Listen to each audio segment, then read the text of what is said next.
has grown us professionally in that maybe a lens that we look through prior to our coaching experience. We look at situations through many different lenses.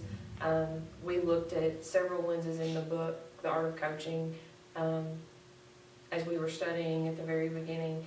And so now when we go into a situation where we may have looked at it in one direction prior to this experience, now we may look at it several different ways and try to figure out how can we best impact student learning? How can we help teachers to grow and be better? Not necessarily to say you're not doing this or you're not doing that, but have you thought about trying it this way so that you end up better, which is ultimately going to make our students better. So I think just our perspective and how we approach problems and how we approach situations and how we deal with, how I've dealt with people has changed over the course of this experience. So I think it's helped in that aspect. Interesting, just this morning I had a conversation with a principal in the building and saying that I think that I used to say I'm out of my comfort zone. For the first time I feel like I'm in my comfort zone.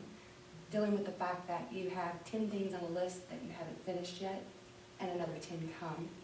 You know, that's different. As a role as a teacher, it was more narrowed. I had more control over it, and if I couldn't get it, I could always say, you know, I can't get that right now, and there was a legitimate reason. But as a coach, that's not the case. The list is continual. So this position has taken it's been a big adjustment for me, and I have grown tremendously professionally. But now I'm comfortable with that. But in the beginning, I like to check things off my list. It's done, next. That's done, it is done well, next.